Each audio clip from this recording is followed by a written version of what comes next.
ఏంటి సియాచిన్? ఈ ప్రాంతం ఎప్పుడు వెలుగులోకి వచ్చింది? ఎలా వచ్చింది? ఈ ప్రాంతంలో కంటికి రెప్ప వేయకుండా 10,000 మంది కాపలా కాయాల్సినంత అవసరమేమొచ్చింది? అసలు ఈ సియాచిన్ మీద పట్టు కోసం పాక్, చైనాలు ఎందుకు అంతలా ప్రయత్నిస్తున్నాయి? ఈ సియాచిన్లో ఉన్న వైవిధ్యం ఏమిటి?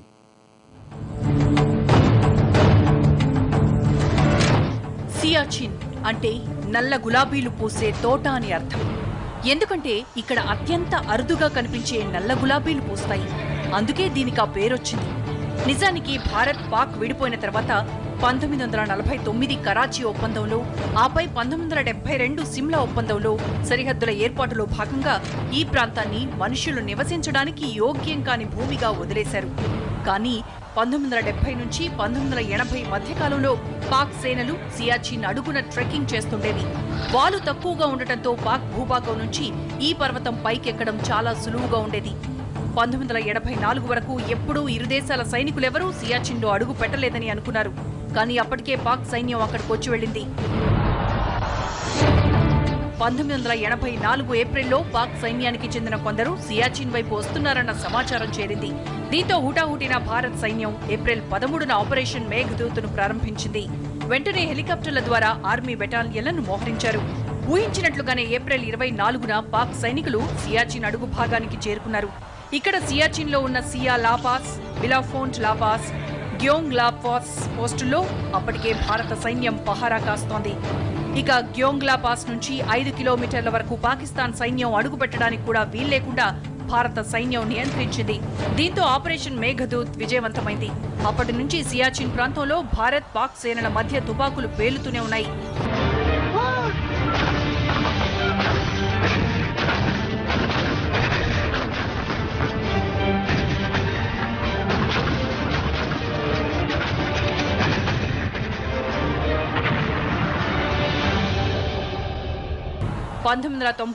కార్గిల్ యుద్ధంలో ఈ పరిస్థితి మరింత తారస్థాయికి చేరింది. 2003 వరకు ఈ ఉద్రిక్తత ఇలాగే కొనసాగింది. ఆ తర్వాత ఇరు దేశాల మధ్య కాల్పుల విరమణ ఒప్పందం అమలయ్యాక పరిస్థితి కాస్తంత సద్దుమణిగింది.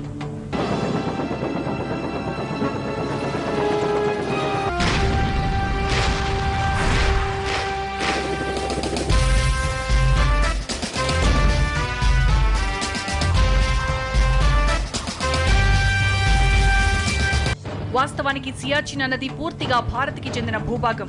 కానీ దాన్ని మ్యాపుల్లో మాత్రం పాక్ ఆక్రమిత కాశ్మీర్కి చెందినట్లుగా అప్పట్లో చూపించేవారు. ఇది తెలియక చాలా మంది ఆర్మీ అధికారులు కూడా అదే మ్యాప్లను ఫాలో అవుతూ వచ్చారు. కానీ ఈ ప్రయత్నాలు ఏ ఒక్క రోజులో ప్రారంభం కాలేదు. ఓ ఆర్మీ జవాన్ అప్రమత్తత, ఆలోచనతో సియాచిన్ మన చేతుల్లోనే మిగిలింది. 1978లో కాశ్మీర్లోని గుల్మార్గ్లో ఉన్న high altitude warfare school trainer అయిన నరీందర్ కుమార్ మ్యాప్లో పాయింట్ 9842 దగ్గర ఉన్న ఆ తప్పిదాన్ని కనుగొన్నారు. కాగితంపై జరిగిన ఈ దురాక్రమణ నిజంగా జరగకుండా ఉండాలంటే ముందు ఆ ప్రాంతంలో మన జెండా ఎగరాలని నిర్ణయించుకున్నాడు. దీంతో వెంటనే ఓ దాన్ని వెంటేసుకుని ఆ ప్రాంతానికి బయలుదేరాడు. ఎక్కడ లోయ ఉందో, ఎక్కడ దారి ఉందో తెలియని ఆ మార్గంలో ఒక్కో అడుగు వేసుకుంటూ పీర్ పంచాల్, జన్స్కార్, లడాక్, సాల్టోరో, కారకోరం, ఆగిల్ మంచుకొండలను దాటి 4.5 నెలల ప్రయాణం తర్వాత ఆ హిమానీ నదం శిఖరాగ్రాన్ని చేరుకునేసరికి అక్కడ పాకిస్తానీ సిగరెట్ ప్యాకెట్లు, తినిపారేసిన ఆహార పొట్లాలున్నాయి. దీంతో పాక్ పన్నాగాలు పారకుండా వెంటనే నరేందర్ కుమార్ ఆ మంచుకొండలపై భారతీయ పతాకాన్ని ఎగరేసి సల్యూట్ చేశాడు. దీంతో ఆ ప్రాంతం మన ఆధీనంలోకి వచ్చింది. నరేందర్ కుమార్ ప్రయత్నంతో పాక్ దుష్టపన్నాగం తెలిసొచ్చింది. దీంతో ఆ హిమానీ నదానికి వెళ్లేందుకు ఏర్పాట్లు చేయడం మొదలైంది. ఇలా 1984 నాటికి సియాచిన్లో ప్రపంచంలోనే ఎత్తైన యుద్ధ భూమి స్థావరం ఏర్పాటు చేశారు. నల్ల గులాబీలు పూసే ఆ ప్రాంతానికి సియాచిన్ అని పేరు పెట్టారు. ప్రతి ఏడాది ఏప్రిల్లో అక్కడి మంచు కరిగి ప్రవహిస్తుంది. దీంతో అక్కడ నల్ల గులాబీలు పూస్తాయి. బాల్టీ భాషలో నల్ల గులాబీని సియా అంటారు. అందుకే ఆ ప్రాంతానికి సియాచిన్ అని పేరొచ్చింది. ఈ సియాచిన్ గ్లేసియర్ మన చేతుల్లో ఉన్నంతకాలం పాక్ కుట్రలేమీ పనిచేయవు. చైనా ఎత్తుగడలు ఒక్కటి ఫలించవు. అయినా సరే ఇప్పటికీ ఈ సియాచిన్ గ్లేసియర్ను దక్కించుకోవడానికి 2 దేశాలు విశ్వ ప్రయత్నాలు చేస్తూనే ఉంటాయి. కానీ ఇప్పటికీ సియాచిన్ మాత్రం మన చేతుల్లోనే ఉంది. దీనికి కారణమేంటో తెలుసా?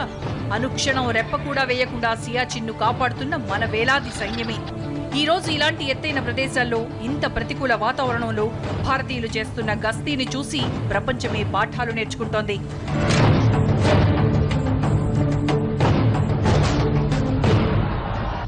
ఒక్క రోజు, ఒక్క గంట, ఒక్క నిమిషం సియాచిన్లో మన సైన్యం ఏమరుపాటుగా ఉంటే చాలు తమ భూభాగం నుంచి దూసుకొచ్చి ఆక్రమించుకోవడానికి పాక్ సేనలు నిత్యం వెయిట్ చేస్తూనే ఉంటాయి.